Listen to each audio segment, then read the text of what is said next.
In this episode, we're getting into Sinners, a movie that does not mess around. It's heavy, tense, and full of moments that make you lean in and go, wait, what just happened? We're talking about what worked, what hit hardest, and why this one leaves such a weird, lasting impression. Stay with us. Get ready for the 3324 podcast, where lifelong friends Dean Legiro and Eric Coogler share their love of all things music and movies. Dean has directed short films and is a music trivia buff. And Eric, trained in audio engineering, brings his extensive knowledge of music and film to the conversation as they discuss, debate, and celebrate their favorite albums, films, and much more. Welcome, friends, to the 3324 podcast. Eric, this is the first episode of season 6. Is it? Yes, we're kicking off season 6 with congratulations. movie. Yeah, I think each season we may have started in the past with a music episode. I think okay. We're our first film. Movie. Yeah, that's great. Well, it's only the 3324 podcast. Well, it's great because there's a lot of music in this film, so it kind of counts. So it's a little bit of both. Yeah. But yeah, happy finishing 5 years. So I guess we've struggled over this before. Do we call it the 5th after we finished it, or do you call it the 5th anniversary when you start the year? Nick, what do you think? I think you do both. Okay, celebrate. Oh, I wanted to celebrate. Yeah, I wanted to get the 5 years under our belt to say that we've done this for 5 years. Yeah, right. Not we're starting our 5th year, and then all of a sudden all the wheels fall off the wagon, and Eric and I are at each other's throats, and we're suing each other over the rights. You get the 33, I get the 24. You get it on weekends. I was like, let's finish the 5 years. So now we can do it. Now I'm happy. That's a great accomplishment. You both are doing a great job. Thank you. Well, you're thank you, sir. You've been there from Batman Begins. You've been there from the Batman beginning. Seems like yesterday.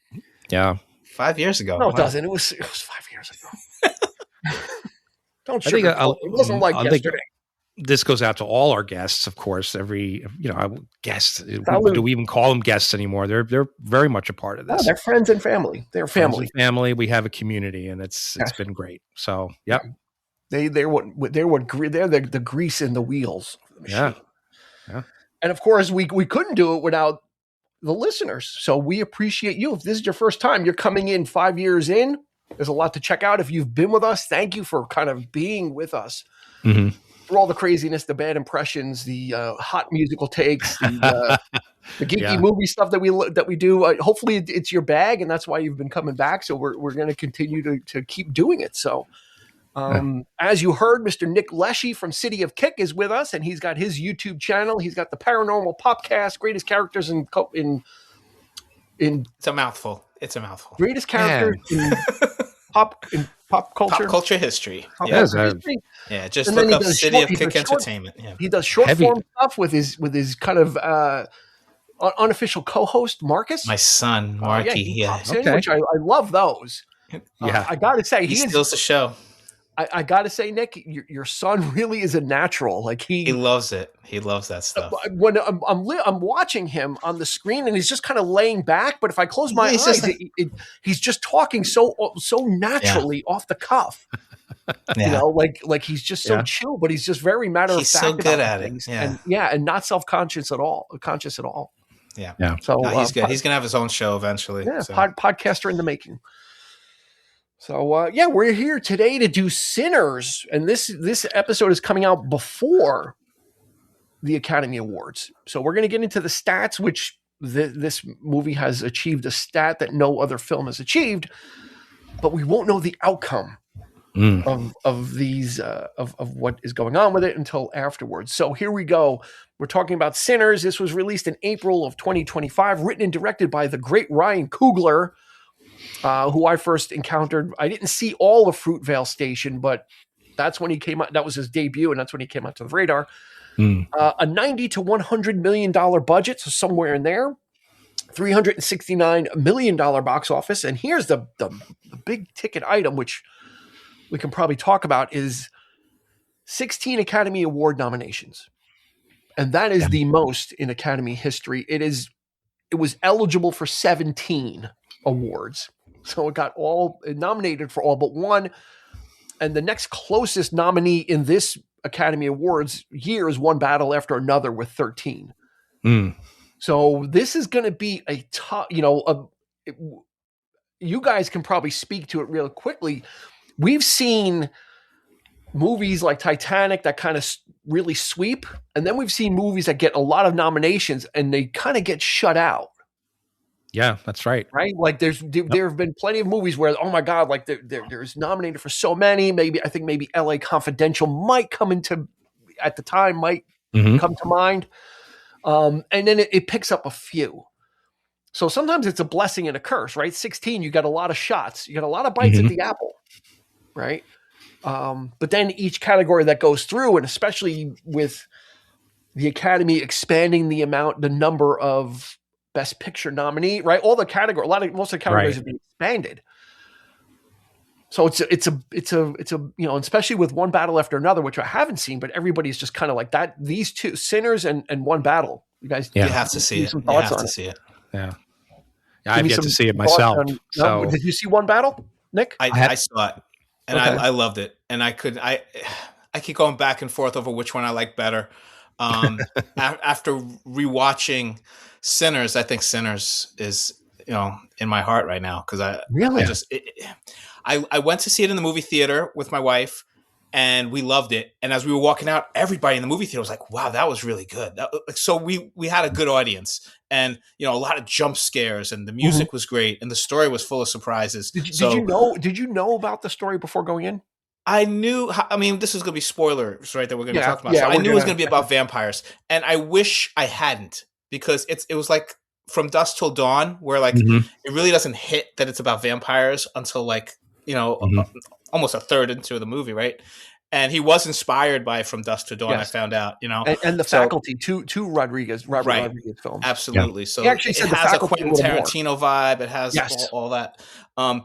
But it's a good movie. Ryan Coogler he's done, even when he does like mainstream stuff like Black Panther and Creed, it's just, he's a great writer and he's a great filmmaker. There's shots in this movie that are like amazing. I mentioned jump scares and you're like, there are moments where you just don't see these things coming and the writing is so, it sticks in your head and the music is great. So I loved it. And then I saw One Battle After Another, and I love that too. And I'm like, this movie is going to win everything. all the performances are amazing. You definitely have to see it. Yeah. And then when I rewatched, Sinners for this podcast, I was like, it just holds up, and I loved it even more. And so it's going to be tough to see. Yeah, it's obviously fickle. Yeah, it's a when you go up against. Like, okay, Ryan Coogler is relatively new, his first movie came out in 2013. Paul Thomas Anderson has been around since the 90s. He's, he's like the Christopher Nolan. He's making these epic films that people love. And is he going to get a legacy? Is this a legacy award that he might get because he's been around so long? Sometimes, actors and directors get those awards even when it's not their best work. Not saying that this isn't his best work, but sometimes they just kind of do that. Or sometimes a movie gets a ton of momentum, like Sinners has. Like, and all of a sudden everybody's kind of checking it out. They haven't seen it. People that vote, and they're like, "Oh wow, okay, this is something different." It's it's fresh, it's dynamic. There's a whole bunch of things going on with it, and sometimes it steers it that way, and then the venerable director, the one that's been around, gets shut out. So that's the fickle nature of the Academy. And then are there other movies in contention for like Best Picture? I'm trying to think of what the other nominees are. Begonia was okay. The ending I hated. But that surprised me too. What was that one? F1? F1. Frankenstein, Del Toro.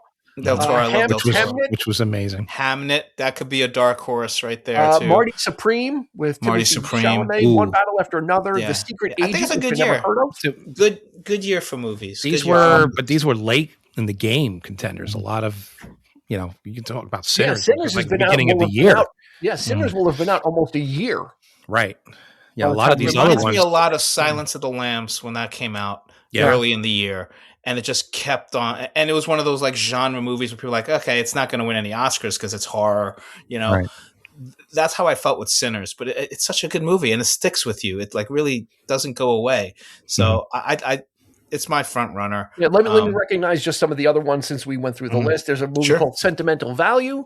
And then did really good with the Golden Globes. Yeah. And then a movie called Train Dreams, which I think has what the heck is his name? He was in The Great Gatsby. I can't think of his name. He's a really good actor. I didn't see it. It'll come to me, or I'll just have to hit him on Google and see. It's Joel Edgerton. Okay. Yeah. Right. Yep. Yeah, he's good. He played the young Uncle Ben. Right. Pre-crisping, visit to the air fryer, Stormtrooper air fryer. And then my kids are rooting for Golden from K-pop Demon Hunters to win Best Song. So, of course. I'm hearing it's an amazing movie, though. It's got that Sony animation Into the Spider-Verse, which was an absolute, masterpiece. But I mean, I love that style of the 2D and 3D together, the combined, and just the pastoral. But they say it's a great, and then what's out there now, Goat.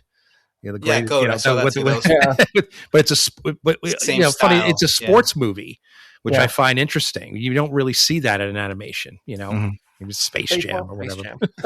Like you said, Dean, it's like there's so many of these like little things in each category where 16 nominations, you're like, wow, it's gonna like run the board.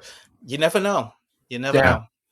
Yeah, because some people are like, oh, well, they have 16 nominations, so they made they don't need to win this or that, and then all of a sudden they end up not getting as much as they thought. So let's get into it. So let's talk about. I think the first thing to talk about is the obvious cinematic influences, and Ryan Coogler is not denying it. He said, The Faculty from Robert Rodriguez and From Dusk Till Dawn, and he actually said The Faculty even more than From Dusk Till Dawn. Now, I don't remember if I saw The Faculty. I may have seen parts of it, but I mean, it's got From Dusk Till Dawn written all over it. I mean, you can't. All over it. But I saw The Faculty too, and it never crossed my mind. But when he mentions it, I'm like, oh yeah, I see that. Because it's a bunch of the teachers are aliens and things like that. So I mean, people are vampires. Here's a list of stuff that he was other films that influenced this. So From Dusk Till Dawn, The Faculty, No Country for Old Men, Inside Llewyn Davis, Fargo, The Carpenter's The Thing, and then a Disney Channel movie called Luck of the Irish, which was like a kids movie with Ryan Merriman, who was like a young, he was like a kid, Disney actor. And Stephen King Salem's Lot, I think, was another influence. Trolling us by saying that at that point, like a Disney kids movie, but there's a lot in there. But I think the most obvious one would be From Dusk Till Dawn. We agree on that. Yeah. I mean, pretty much. Oh, for sure. Yeah, I first saw it. I saw that, and a lot of people who don't like Sinners, and there are quite a few. I've read some, pretty, of course, haters will be haters, but it's just, that's the first thing they say. Oh, it's not From Dusk Till Dawn. It's a ripoff. And it was like, oh, I think that I actually prefer it over From Dusk Till Dawn. I mean, I actually revisited after seeing Sinners for the first time, just to kind of get that vibe back. And I'm thinking to myself, well, maybe there's something to From Dusk Till Dawn that Coogler was trying to do with this film, the sort of the deeper meanings. Was Rodriguez trying to do that with, the sort of the Mexican culture and that kind of thing. So I was just kind of like trying to make those sort of comparisons. And it was just, I think it's more for shock value. I think it's more, sort of the grindhouse, and you got Quentin Tarantino involved. Of course there's that, but it had a great twist. It had a great story. Yeah. Right. It had that, especially when they all come, these poor people are being held hostage, and that comes into play, and then they end up teaming up to fight these things. So that, that was a great part of the story. So, I mean, it holds up. I mean, I don't consider it a bad film by any stretch. I think it's one of his best, like, it's not like people haven't taken the framework of Goodfellas and made films about it before, Absolutely, or taken The Godfather and tried to remake it to varying degrees of success. So The fact that he's saying, it's not like he's saying, "Well, I never heard of that movie." Exactly. Like, what? Right. Exactly. And like, there are directors that do that. Yeah. Surprisingly, there are a lot of people who say, I mean, it's the most obvious thing, and they're like, "No, that wasn't the intent. I don't know what you're talking about." So what Ryan Coogler is doing is saying, "Let me take this framework and this idea, but then also play, which." From Dusk Till Dawn was just it was a grindhouse. It was a campy. It was a romp, really. Yeah, sure. Romp. I think what Coogler is doing is saying, well, let me take that framework and see where I can kind of play with the characters and kind of use it as an allegory for some things that were going on in the South in the 30s, right? And some play with vampires as a symbol, and especially the whole hive mind thing, right? Is once someone gets bit, they kind of know and they absorb the knowledge, and the head vampire wants Sammy, right? He goes, "I want your music, I want your stories," which can be the assimilation of blues and that Southern culture into society at large, right? So there's a lot of there's more than we're going to be able to talk about it, right, Eric? I mean, it's kind of and it's that appropriation is what I think, the cultural appropriation of it. It's just sort of definitely the metaphor is there. It is strong. It's undeniable, but there's truth to it. I mean, that's the sad truth of it, right? I mean that so you're getting that the Black experience is sort of the history. I was kind of more leaning into the folklore aspect. That's what I really enjoyed about it, because I find that whole thing fascinating with the blues, some of the early blues musicians selling their soul to the devil. And, I couldn't help but think about Robert Johnson. Of course, had a little bit of that, but he wasn't right. It was almost it took that. I think it took that story and kind of turned it on his head a little bit too. Like he didn't make it with the devil. Yeah. He had something that the devil wanted instead of the devil having something that Robert Johnson wanted, as the legend goes. Right. The devil or the vampires had something. He had this ability. For people that haven't seen it, there's like 3 or 4 different stories, so it's hard. Yeah. It's hard to really say who the. I kind of the main character is in this, right? Is it the first of all, Michael B. Jordan is just the guy's got charisma off the charts. He is a movie star. Yeah, he can. He's absolute. Yeah, he can do anything, and he's becoming the De Niro to Coogler or Scorsese, where it's his go-to actor, maybe like almost like his muse, where he kind of I was going to say that. I was going to say he's like the muse to Coogler. What he did with Creed and what he did in Black Panther, just like turns into a new character. And here he's playing 2. Yeah. And when I first saw it, I was almost like, do they have to go with that gimmick? The first time you see them, they're passing the cigarette to each other. And I'm like, it looks great. If you didn't know it was the same actor, you might think, okay. But he does it so well, and they're so distinct. And you see, they have to wear like one is blue, one is red to kind of differentiate themselves a little bit. But it's so good, and it's so heartfelt, and I loved it. He deserves the Oscar. He deserves, all the praise for this movie. I never saw anything quite like some of the shots. I know what you're talking about, Dean. I know you're kind of some of it did feel a little just in the beginning. That passing of the cigarette seemed like it was so obvious. Like, I'm putting my hand out, and you're going to put a cigarette in it because it's so And at the beginning, I'm like. They could be twins. Why could they just do a different actor? They don't have to be identical. So I'm like, okay, but once it's settled in. Well, what got me is some of the angles, the way he positioned both of them, and it wasn't just a static, just standing next to each other. There were shots where they're kind of like, he's here in the foreground and he's in the background. They're interacting. And what really gets you is the performances right off the bat, because they're both like, it's such a different, they're 2 different people. They're twins. I mean, obviously, but they're two distinct personalities, and that's happening right before your eyes. And I thought, I don't think I've ever seen anything quite like that before, just from Michael B. Jordan's, just in the performance and how, they were, even the way they talked, it was a little bit, different and acted and all that. I don't know. Yeah, I could see what you're saying, but there were several shots for me that was like, yeah, this is really. Yeah, once I got past the first wonkiness part, I kind of left it behind. I'm like, okay, I get it. He with Michael B. Jordan was able to craft. Well, they're brothers, so there's going to be similarity. There's going to be personality traits that are similar, but some of the cadence in the way they talk and just the way they act and their reactions to things. So it was less personality and more just kind of the way they react to things. And just to kind of set the scene, Michael B. Jordan plays two brothers. One is Smoke and the other is Stack, or Elijah and Elias Moore. And they were kind of criminal-esque in the South, and then they leave and they go to Chicago to work for Al Capone. Mm-hmm. 7 years later, they return down south. They're like, we had enough of that. It ain't as, the freedom ain't as free as you think it is. There's that great scene when they're in the car. Mm-hmm. And Sammy's asking, they don't have Jim Crow up there. And he's like, well, you know what?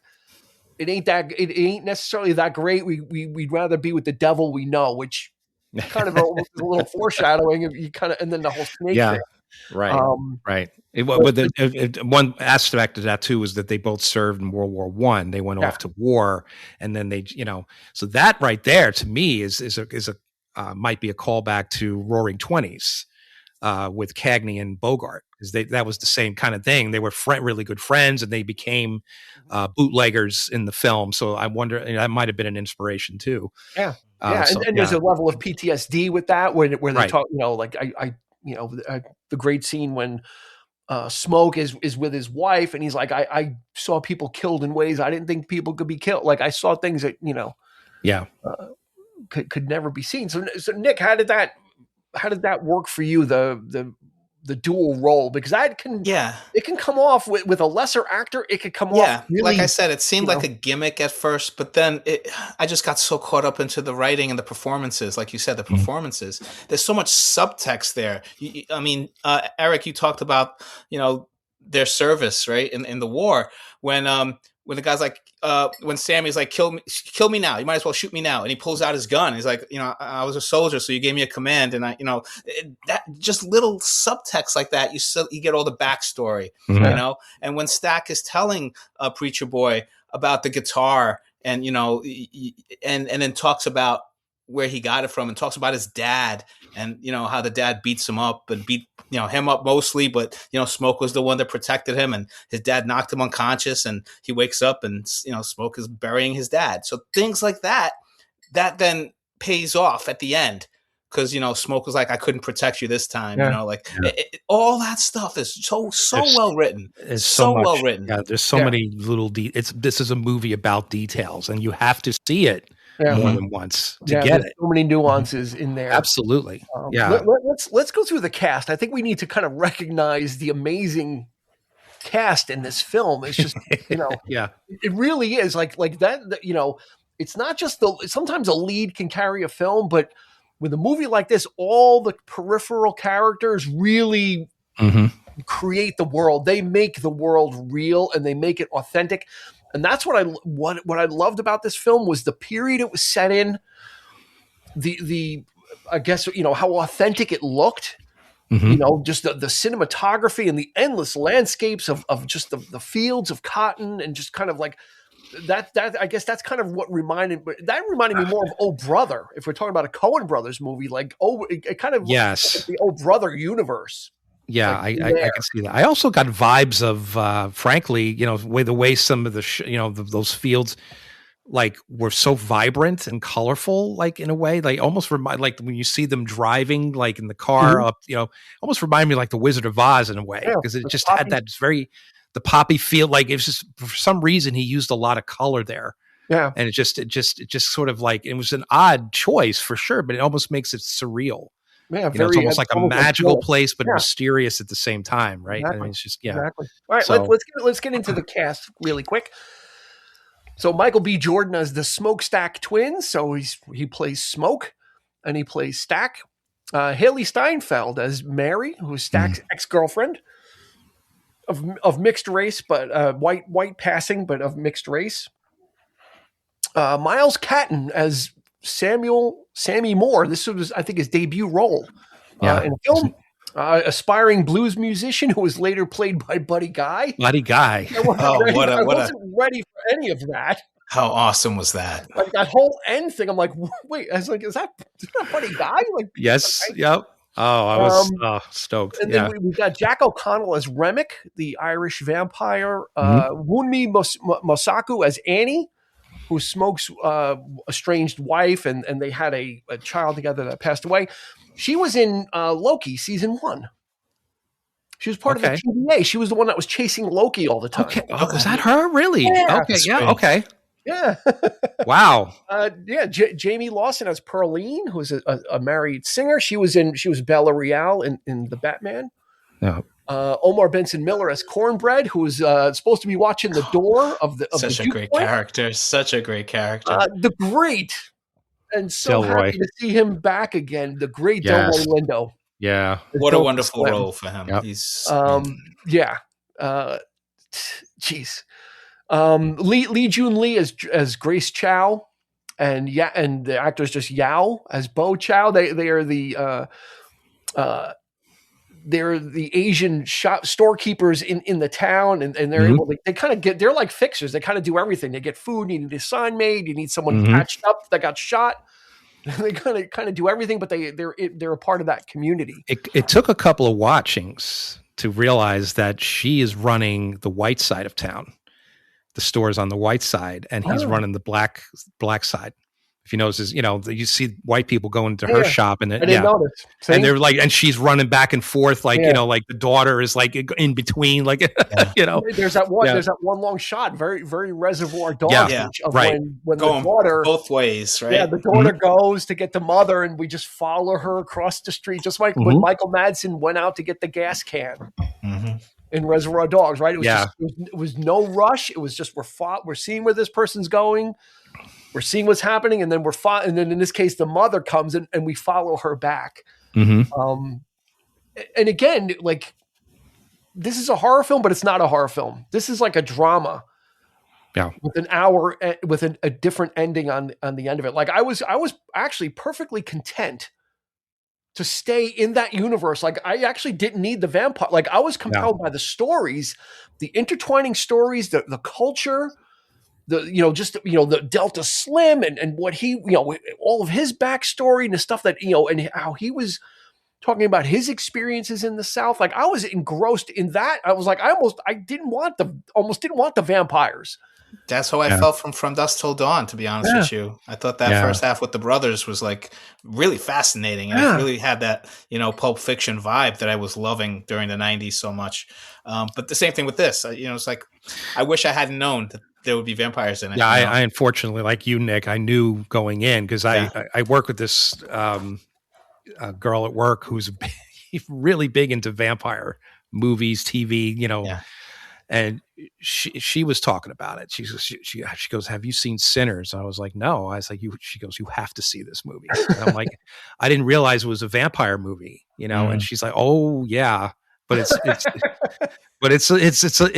she goes, "It's a lot more than that." And I'm like, oh, what does that mean? So I was like, we were blown away, and I was a little concerned because the first time I seen it, I was like, it's almost too good.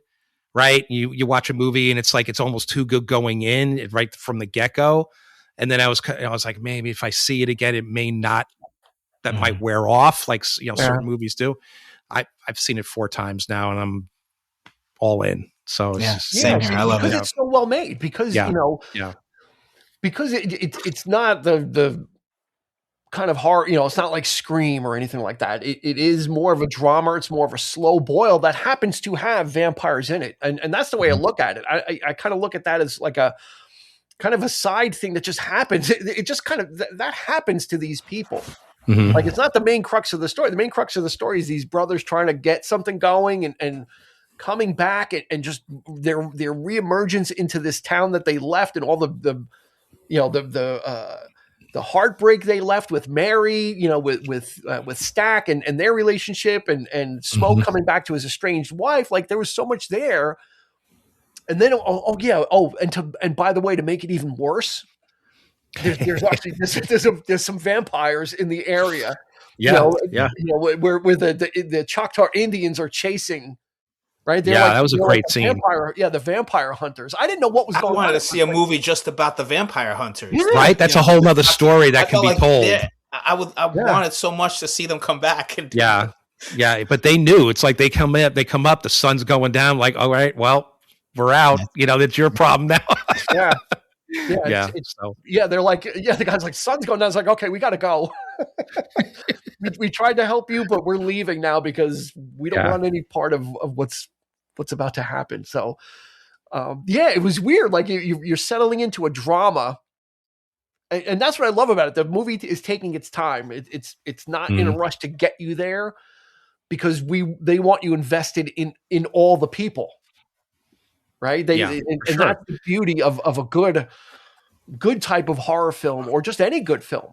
Is before we get the what they say in Act 2 is you want to get the hero, the protagonist up a tree, or in Act 1 you get him up a tree, and in Act 2 you throw apples at him, and then Act 2 you throw apples at him. Act 3 they figure out how to get out of the tree, and this is mostly like an Act 1 film. Like it just takes its time getting there. It's like we're opening a joint. We're going to have a good time. And there's enough drama there, Eric, right? With just with just all the stuff that's going on.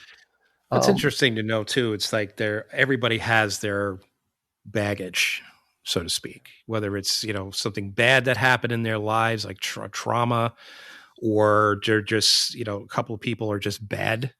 It's just like they've done something, checkered in their, they have a checkered past, so it's interesting to it's really important to set that up, I feel, because everybody is affected somehow by this. The evil comes when it comes looking, it's looking for the, people with, this, I don't know, this sort of aura, I suppose, or perhaps even the purity of their deeds, but they're trying to make amends. The blues music for me is what is the kicker, because of the purity of you hear the music being referred to as true or real several times in the movie. Yep. I personally took that to mean something, and we'll get to that a little bit later. As we talk about the music is the crux of the film, because it's they set it up with there are people throughout history that with music can kind of tear the fabric of space and time that's that awesome scene when they're at the juke joint and they have that narration again, and then all of a sudden you just get like a multicultural.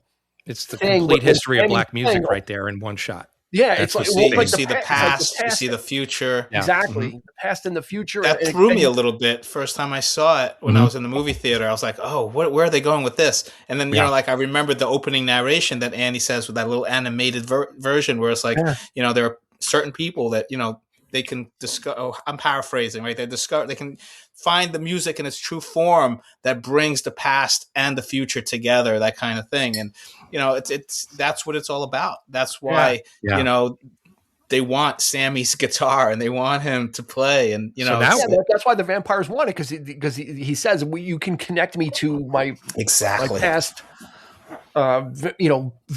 Past vampire people, and we can I can bring them forward. Yeah. Having somebody that can do that has that ability, that's where Sammy's like kind of sense of regret comes from, because he feels like it was all his fault. He goes, well, if I hadn't come, and he goes, my father told me not to come. He said, if you go, the devil's going to visit you, right? Because his father, he can't let go even at the end. Like, he's still holding on to that music. So like that scene, like I said, it might've been jarring the first time I saw it, but on repeat viewing, I thought it was amazing. Love it. It's so perfect. It's so amazing. Now we're heading into musical territory right here. Yeah. Now it's become, a slightly like not in the traditional sense with people, singing, whatever, but it's sort of like that kind of thing where it's, just this dance. There's, and they all can just so much going on sing here and together. Like, what? What is hive mind, right? Yeah. And we're just kind of like caught up in the flames and the, across the ceiling.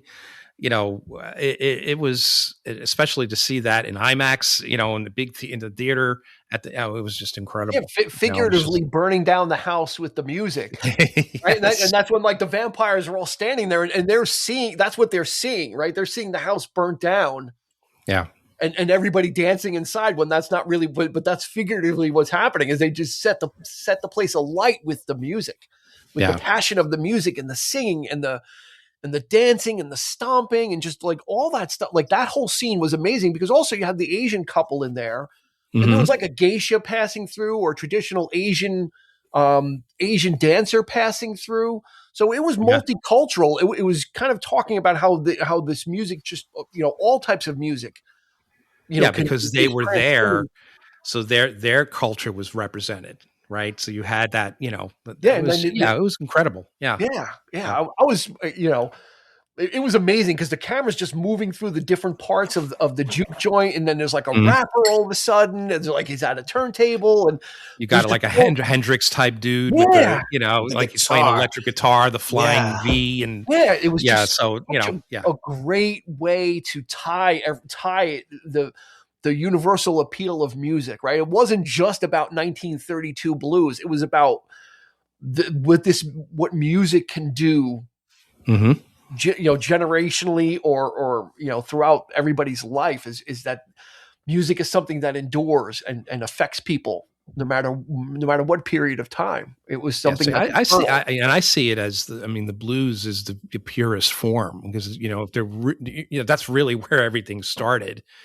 And you're kind of, so for me, when people would refer to that music, namely, white folks or Christian folks, or even black folks that were, just devout Christian, would call it the devil's music. And it really wasn't. It's probably the truest and the most pure music. And I think that's what attracts I kind of look at it as the devil himself, in a way, like the head vampire, he like comes in. Yeah. If you notice, like he knows how to speak all these different languages. He's talking to the Asian, woman, in her language, and he's very intuitive and he knows how to charm and, all those attributes that, it's more Satan-like than I think than just a, simple Dracula type figure coming in. Yeah. There was definitely disciple of Satan or something. These were elevated types of vampires because they shared emotion, they shared pain. Right. Right. When he got hurt, they all felt it. So there was, there was, and that was the thing of him kind of gathering, and he wanted the more people he got, under his influence, the more knowledge he gained, more information, and then he was able to kind of use that to continue to kind of spread. Spread the vampire or their family, as they call it, their harmony and love. And I'm glad you brought that up, Eric, because that scene at the end when he finally gets, killed, the head vampire, and because in this movie they use so many tropes of vampires, like the garlic and the stakes through the heart, and you have to be invited in or you can't come in. All the things that vampire lovers love, and then at the end he says the prayer. He's like, "Our Father," and he repeats it back, and he's like, he mentions how the people who came to Ireland brought the faith, and he's still, I just thought that was great. Like, it just shows how old this character is, going back to like the pagan times, and like, like everything in this movie has a purpose. Everything is like, it's laid out. It's a mainstream kind of horror movie in a way, but it's a work of art itself. Like he just really thought it through, and I loved it. Yeah, well, I'm going to take that scene as an opportunity to nitpick of another trope of the talking villain. Okay. And he talks for so long. He talks for so long. He does. Recites the prayer with him, the Lord's Prayer, and then he's just talking about all, and it's like, if you wanted this guy so badly, it's that, so there are some things that kind of, and he should have known what was coming up, right? It's like first time you see him, he's already blistering because he's being chased by the hunters, and the sun is out. The guy doesn't learn. For a head vampire, he's like, just you gotta have time management skills a little better because he's always like being chased by the sun. This guy, he's so full of himself or whatever. But I don't know. It didn't bother me. I see what you're saying, but it didn't bother me. I kind of like that. I always love when he's in there, the villain that's just so full of themselves, yeah, because they think that, oh, we got you, I got you, you have no way out of this, right? So it's just so it didn't bother me. But what was your take on when he actually shoves the guitar into his head? What did you think about that in terms of because you find out why? I mean, later on, right? You do realize why that guitar was the very thing that actually did the most damage and almost killed him, because it was his father's guitar. Yeah, it wasn't Sammy's guitar. It was not Charlie Patton's guitar, like his his father or the Smoke and Stack told him. The father, yep. It belonged to the preacher, so that so it's almost sacred. Yeah, in a way. So that's why he couldn't let go of it. And meanwhile, his father's trying to tell him let go of it. Because I thought it was their father's guitar. It was their father's guitar, but it was also it was over too. Like that was guitar. Part of it. And okay, right? Okay. He said it was like the famous. It was a famous singer. The twins gave it to him, and they said, "Oh, we won it from that guy in a game." Yeah, and then he's like, "No, that was our father's guitar." And he was like, they told him it was Charlie Patton's. Who was right. But it was actually their father's guitar that they took. Okay, why did I think it was the preacher? Yeah. Okay, well then. It's still, you know what? I still thought it was the silver. Well, then I'm going to go with my other take, which is the purity of the music is what saved Sammy, right? It's the purity. I think it's not the devil's music after all. It is, it's something sacred. It's something. It's truth. So it is that guitar that does the final damage. We can boil that down. Yeah, that the music, in the form of a guitar, is an instrument to battle. Can be an instrument to battle evil. If we're going to go metaphorically, it literally was, right? It literally was like the big part of that dobro guitar, that big disc, like lodged right into his head like a saw blade. It was like, and then he turns around and he's just all like more like demon-like he's just very Fright Night-ish. Yeah. That was a great scene. That was such a good scene. Yeah. There's a whole bunch of other things too. There's the character of Annie. Right, who's kind of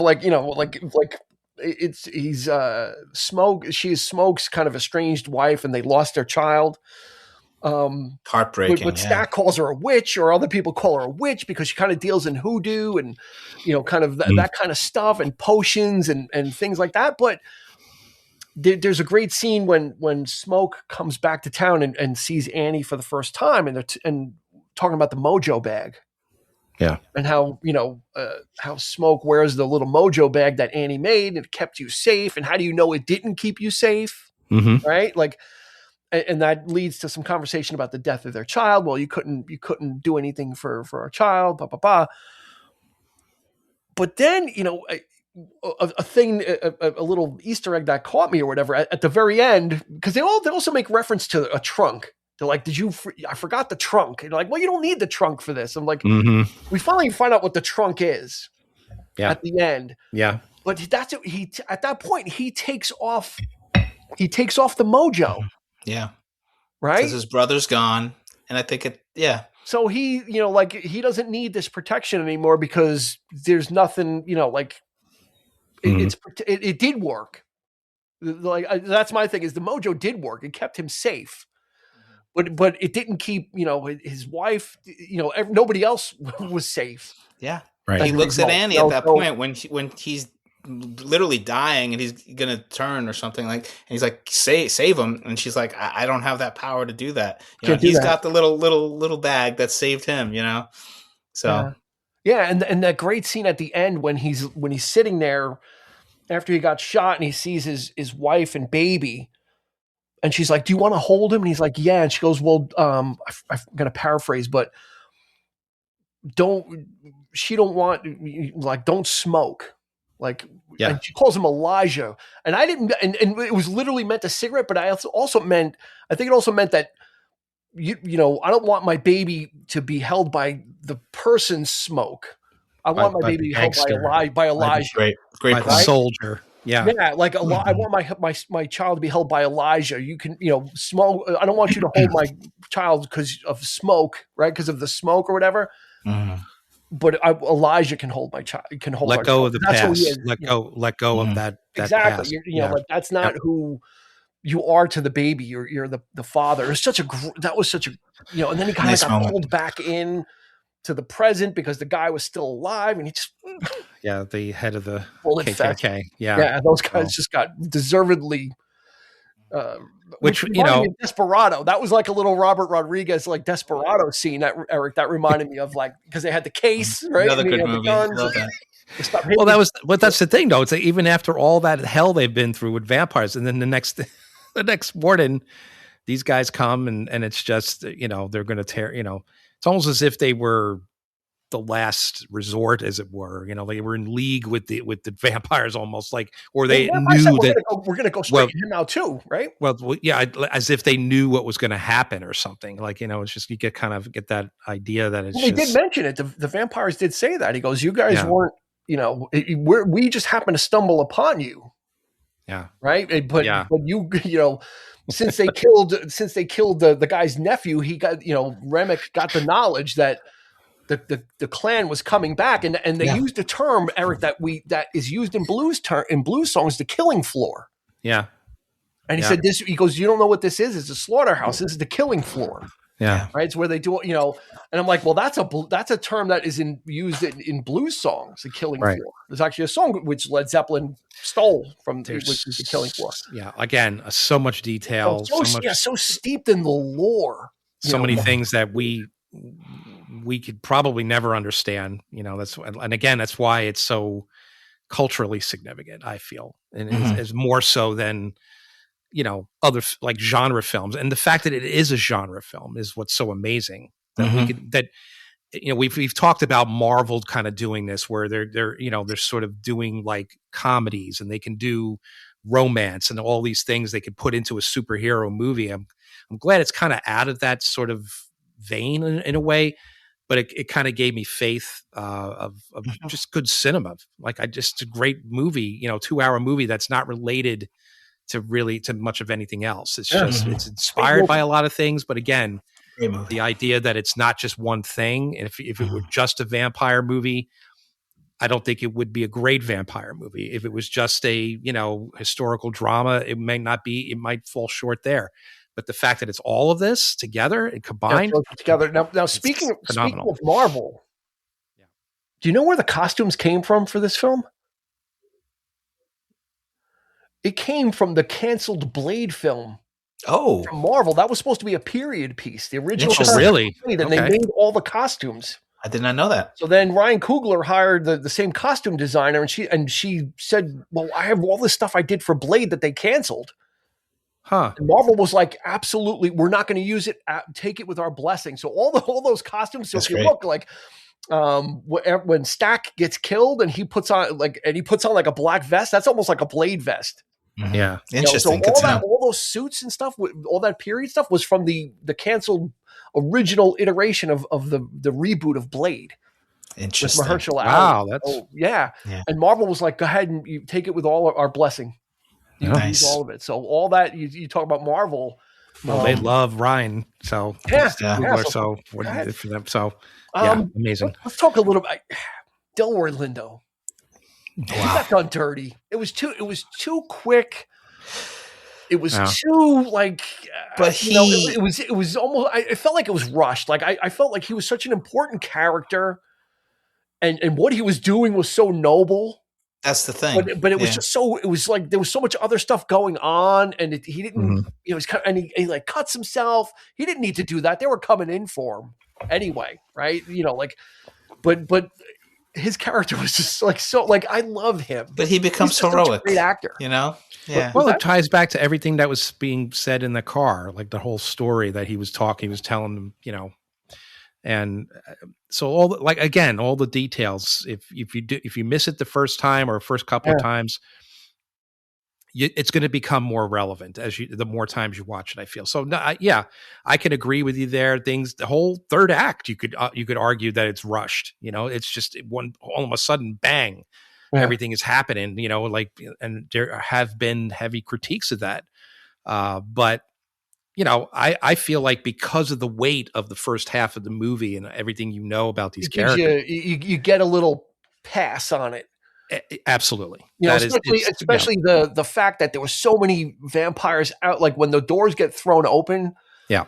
That was a little problematic because they were so outnumbered. And I'm like, there's so many vampires, yet we're not really, it didn't seem like it was like the matchup was kind of working for me. I'm like, that's where like they had prepared. Like I suspended my disbelief. I would have liked some better. It just seemed like it was very confusing, but I don't think it was supposed to be confusing. But it was just like kind of, it was a little messy, the choreography, and I'm like, I wish that was a little tighter so I could, understand how many there were of the vampires, because there was a lot of them out there. They were doing that creepy dance, and they were I thought of Thriller. First thing I thought of was a little bit when they're doing it. When they're just kind of like, like the whole but the eyes, man, that's what gets you. Yeah. When you see them in the dark and the eyes are glowing, and it was very much inspired by Salem's Lot. That was another one of his inspirations with the eyes for that. Yeah. So. Yeah, and Midnight Mass with Flanagan's Midnight Mass.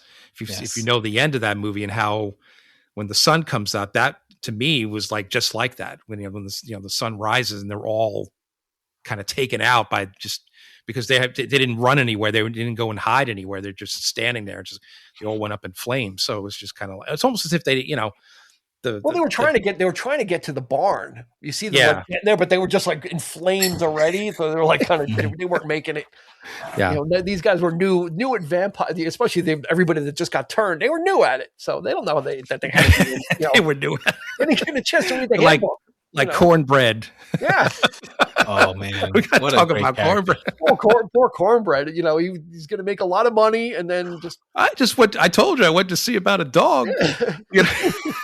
And he's like comes back and he's how come you that was a really tense scene. Yeah, really those nice. Everyone was talking about the score, right? And was it Ludwig Göransson? Ludwig Göransson, who did The Mandalorian, has done a lot of stuff.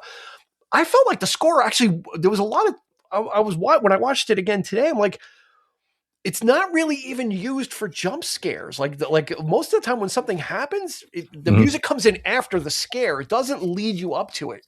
Like the part with Cornbread when he grabs Smoke's arm. Like it wasn't like violins, like creating the tension.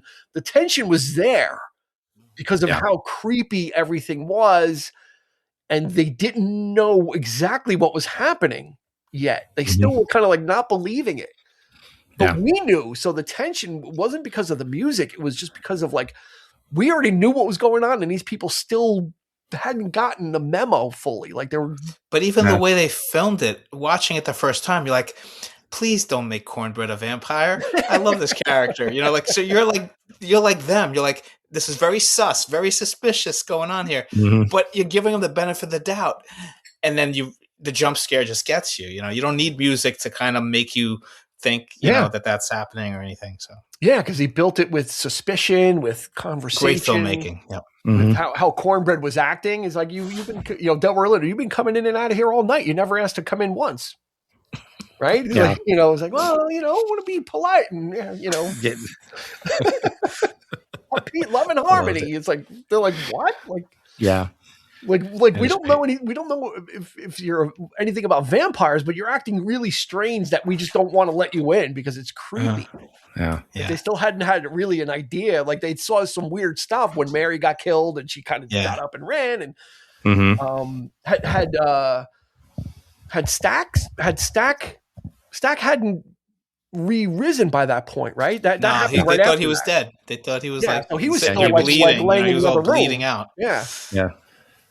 Oh goodness. Didn't take long for any of them. I mean, little Mary especially. I mean, she turned like that. Yeah. You see the guy like just. I thought it was hilarious. Like, just all of a sudden he's just up in the air, like and it cuts off. Like, that was great. We know what's going to happen to her. And I love the fact that Annie finds like after acknowledges that they're vampires. Like, it's not, you thought that she was at this whole time, she was giving them another name or, like the whole, the Haints. but Yeah. That's Haints. like a zombie or a ghost almost. The Haints. Right. But she turns around. No, these are vampires. Yeah. These are just, just dirty, undead, kind of thing. And it was just like, the fact that and of course she knows all about them, right? She knows the lore. She knows, she made the distinction that the vampire, their soul is trapped here. Yes. And it can't go any further. Whereas a Haint is more of a ghost. So their soul has left their body. But when you're a vampire, you're stuck here and you can't go to the other side. So yeah, there was so much. Again, the folklore of it is just, I mean, it's almost like you want to know more. You want to if there was some kind of a companion, like encyclopedia to this movie or somewhere you can go where you could actually look this stuff up. Because I know some of it is based on true, well, not true, but like true folklore, even the Irish, stuff too. And the whole folk thing and the Irish, their music and the songs they were singing and things like that. It was just, great. The oppression of the Irish, the oppression of the African-Americans, the sharecropper life, which was post Civil War, but still in that vein, and that was that whole scene with the wooden nickels, which are scripts, which, that has no value outside of the general stores that the sharecropper landowners own, where you would basically get food or whatever you needed from them. So it didn't really have any value outside of that community of where you worked, what farm you or land you were working on. So it was, so there's an education there too. You learn. Well, there was historical. I mean, it's just a good tall tale is what it is, and it was such a breath of fresh air to see that again, that kind of storytelling again, where the story nowadays sort of takes a back seat to character and just, there's even Star Wars and things like, or just it's more about the characters than the actual, than the storytelling. Like, you know what I mean? That comes, and in a way, it kind of happens here too. Because like you said, the vampire it just so happens that the vampires come, that kind of thing. But the fact that it's so rich in details and history and the lore and everything, it's like, that's what makes the movie for me. That is exactly every beat you're interested, the music, there's so much that hits you. And that's just, if you start pulling it apart, you don't want to go there. Yeah, I do have one more nitpick, but it's more of a technical thing. It's not a movie thing, which I noticed from the beginning. And I think a lot of films do it nowadays, and it's kind of like the thing to do. But the overuse of shallow focus when they're filming. So what that means is for a lot of times, when directors use shallow focus, the 2 or 3 people that are in the scene are in focus, and then everything behind it is out of focus. Yeah. And that's kind of a relatively new thing. And it was used a lot here. And sometimes you want the background to be flat because you want to see other people in the background. Sometimes that's important, that stuff, Yeah. And the whole shallow focus thing is kind of almost becoming a little overused, and he used it a lot.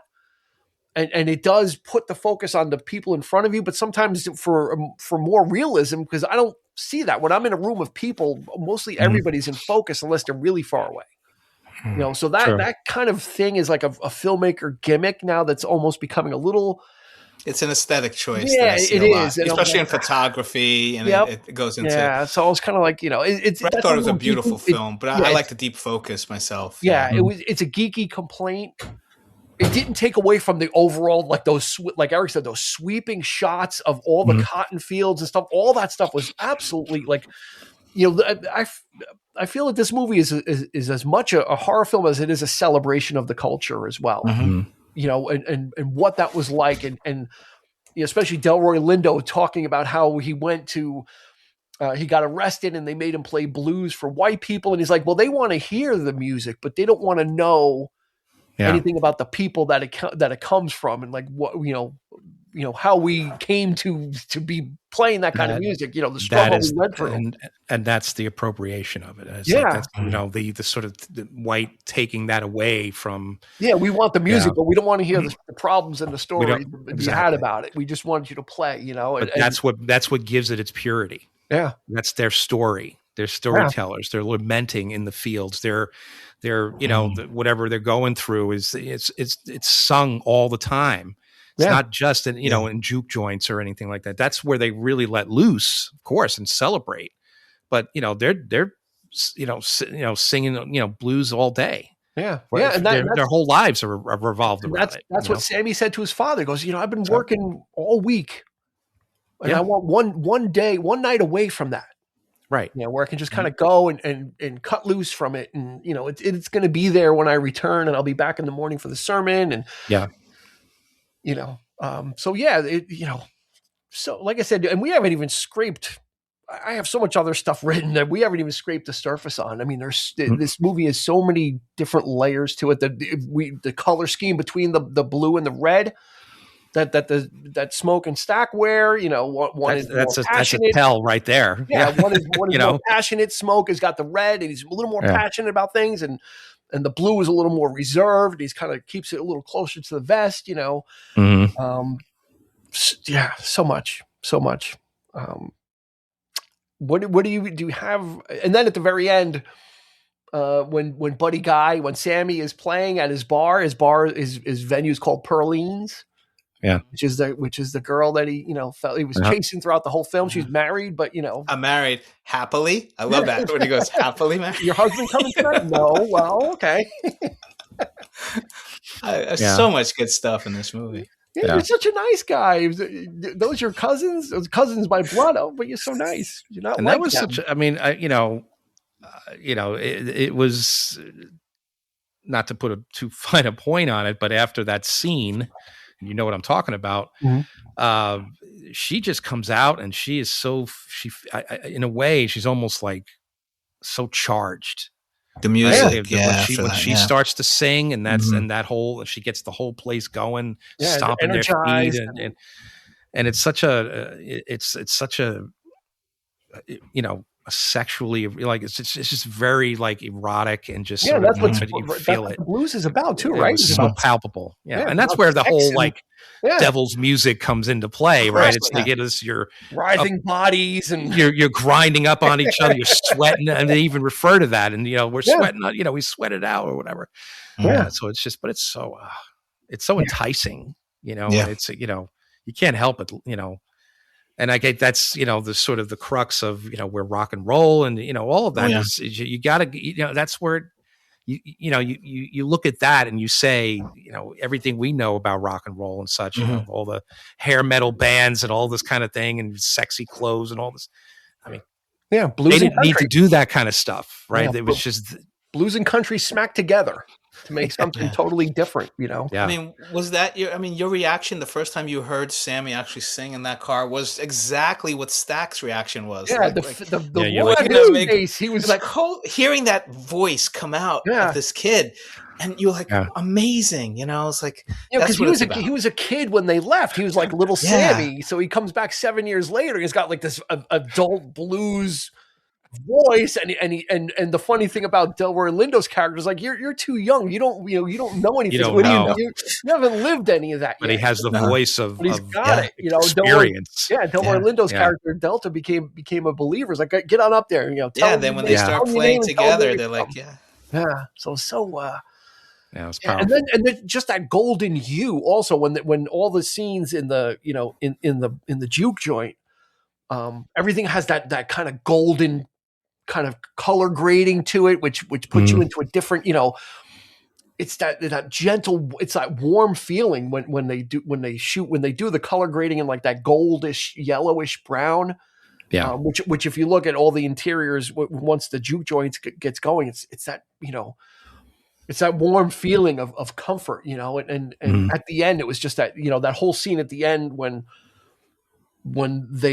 Stack and Mary come back for in the Buddy Guy era, and they're both like, that was the greatest night of our life, like Right before the ending, when right the vampires before came. He's like before that, it was the greatest. Yeah, because I saw my brother. That's the last time I saw my brother. Yeah. Last time you saw the sunrise. I saw the sun.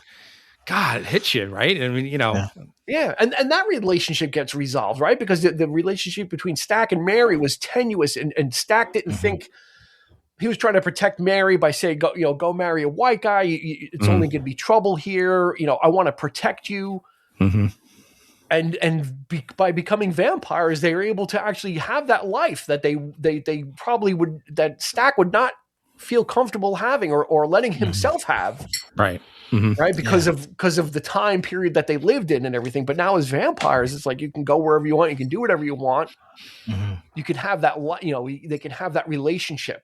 Right. I just Mary, love Mary wasn't afraid of it, but Stack was. Yeah. I love when Stack comes up to Sam and he's like, "Oh, you're not too long." It's like, it's almost time for you. Like, I could fix it. He's just like, temptation. He's like, no, I've seen enough of this. I'm done. And you realize that's when Smoke, told him, let him live out his life. Did you see the other tiny little end scene after that? Or did you turn it off?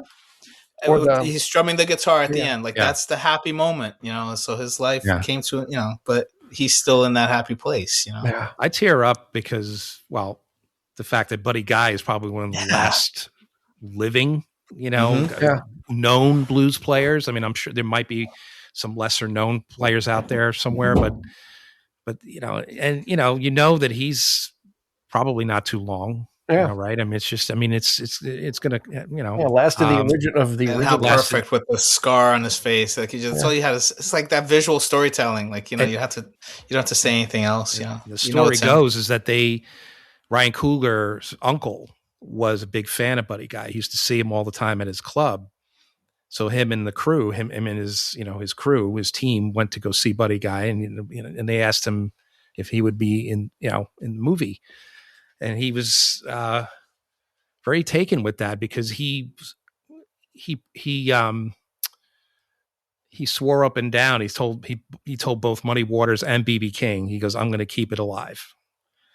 So that's my. I mean, he was so happy to be a part of this thing that it was just so. It's a love letter to that too. It's a love letter to the movie. Absolutely, and that that's what I mean. Zach, when he was like, "Oh my God," like he flipped out. I'm like, because he knew obviously through me, because he knew I liked Buddy Guy and all that, but he was just so happy to see that. It was just, I was surprised. I'm like, what is he doing? Emotional moment. A bunch of people in the audience were like, it was incredible. It was really amazing. Do we want to do favorite scenes as we wind down? We left a lot on the bone, so if you haven't seen this movie, we have left so much off of it that there's plenty to take in. So I'm glad we were kind of able to do a nice overview, and hit a lot of the big points. But Nick, do you have a standout? I mean, there's so many. The music is so good. A lot of the vampire stuff is great, but I just love the heartfelt moments. Like you mentioned when Smoke comes back and he sees the little rock with the handprint of his kid. Yeah. It's like, again, the visual storytelling. You don't have to hit people over the head with this kind of stuff, but it's all important storytelling elements that you have to play up to tell the story, So I love that scene when he comes back and all the, Annie's, you see all the backstory between the two of them, so it was great. Yeah. Eric? Probably, probably that first musical moment was when the whole sort of montage of the Black American music. It was just, it was so unexpected. Yeah. You almost it was a surprise. I mean, after I'd seen it, given Ryan Coogler's, track record with his films, like he did it with Black Panther, he does that kind of sort of visual storytelling that way. So I wasn't surprised after it happened, but I didn't expect that. It was just so, such a beautiful I loved moment. it as well. Yeah, it was very surreal, right? It was very surreal, and it was just kind of, it just brought the film into modernity, because and for people maybe that never realized it or thought that these types of all these genres of music are unrelated, that no, there's a through line that goes all the way back, to the 30s and earlier, even, Civil War or even before, that all that music is here's the line that goes through it, so it was, that scene was just amazing. Yeah. I was taken aback by it, but while it was happening, I knew exactly what was happening. I'm like, this is amazing. I'm like, such a bold choice. You could have done it with music, like in the back, like you could have done it so many different ways, but and then in that scene, there's like when they're going through the crowd, there'll be like a guy like dressed in modern clothes, like in the background dancing, like it wasn't just people like they were all mixed in throughout break the crowd. dancing. They've got the and it was DJ just there. All these things happening. It's like, so jarring at first, but it's so perfect. You're right. It's like when you see it, it's like it was perfect. Yeah, it's a scene that's going to be remembered. I think Yeah, I think so. Generations. It was a scene that you felt. Thank you. Just a thanks to Ryan Coogler for you felt privileged to sit there and watch this thing and let him tell the story. Like I said before, there's a lot of things we don't understand, but it just feels like it's so special. Yeah. And I appreciate, it's just the cultural thing, the cultural aspect. You just leave that shit behind, man. Just check it at the door. Yeah. And just check this film out, and appreciate it for what it is. It is, there is a purity to it. There is there's an honesty to it. And for the people that don't like it, well, I'm sorry for you. And you know what? If horror thing, people might be turned off that when they find out it's a horror film. So it's that's its own thing. But right. One of my favorite scenes was a small scene, but it was really funny. Mm-hmm. It was the whole scene with Smoke when he comes into town and he says to the girl, "Hey, I need you to watch the truck." Right. And he shows her about negotiating. He's like, "Hey, once we start talking about money, we're having a conversation here. Like, you got to understand that. Like, don't just take what's offered." So they do that. And then she's beeping the horn. He comes out, he shoots the guy in the ass. It turns out it's a friend or a guy that knows him, right? Yeah. Like, well, I didn't know it was you. She said it was Smoke, but I didn't know you were back. And then he shot the other guy anyway in the knees. What'd you do that for? He goes, "Well, if you guys are going to say that you almost robbed me, you got to have something to show for it. Like, I can't let you just walk away." And that just shows how exactly. That just shows how he's such a badass. Like, Smoke is just like he's cutthroat. He can be. He's understanding. I have this is business, a reputation. Yeah. I'm not going to kill you, but that's right. People need to know that there's consequences, even if you try to steal. Yeah. And he shot the guy in the knee. And then he paid off the guy. Take care of him. He was, Yeah. They're out there. They're going to need help. They're going to need fixing up. Mm-hmm. So he makes good on it too, though. So, and that's the thing. He wasn't like, "Oh, the hell with them." He's like, "Yeah, there's a couple of guys out there. They're going to need fixing up. So can you take care of that as well?" And then they're bartering, for the sign. How much for that? It was just business. It wasn't personal with him. It was just kind of like, well, if you're going to try and steal from me, here's, bartering on the color of the sign, all of that business. Yeah. It's just throwing some flowers and, give me those flowers and make it 14 and we're good. Okay. And I love the couple too. They're so, great. you know what I mean? Because they knew what they were doing as well. She went a little off the rails. I mean, this whole thing was her fault in the end. Oh, for sure. She invited them in. She lost it. It's like, oh my God. It's understandably, though. I mean, she just lost her husband and her daughter, being threatened. The threat was made. Your daughter's next. We'll go looking for her. They could have wrote it out until the morning. He tried it. They're going to go and get her daughter. You're right. Covered her mouth, but then she bit him. But the funny thing is like when she blurted it out, everybody just instantly went into like attack positions. It's like okay, there was no like punching her out or like shoving her aside or anything like that. They were instantly like they're picking up the stakes. They're all ready to go. Yeah. She didn't last very long either. She got lit up. No. And she's like burned up. She's on fire and she's stabbing the guy, and the other guy's on fire too. The vampire. So it's crazy. Yeah, it's a crazy movie. Great film. We wish it luck at the Oscars. It's got the potential to. It's already set a record. It's got the potential to set some more records. Go check it out. It's available if you've got Amazon Prime, you can watch it for free with commercials, or if you pay extra, you don't have to watch any commercials, but it's available. Well deserved. He won best screenplay at the BAFTAs. Yeah. Ryan Coogler's for it. So, kudos to you. Rewatchable?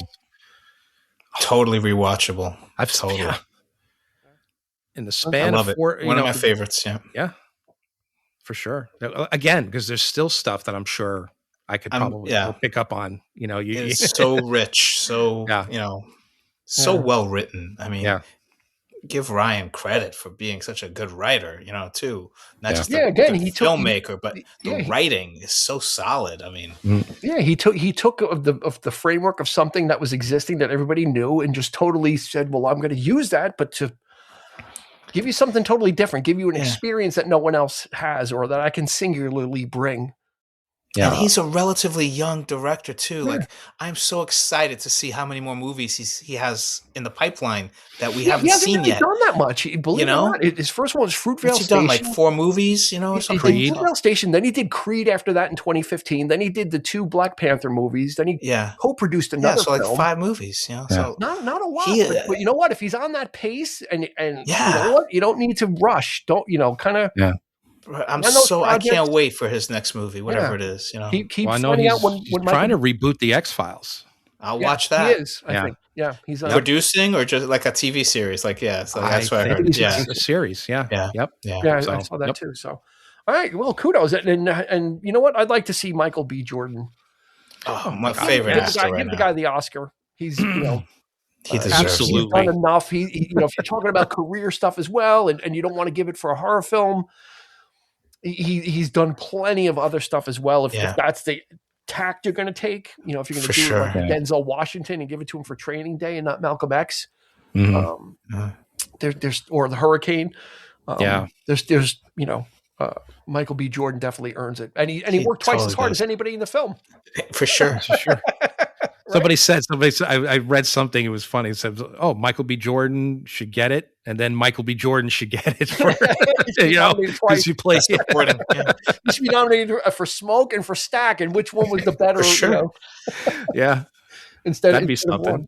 That'd be funny. So that's going to do it for this episode of the 3324 podcast.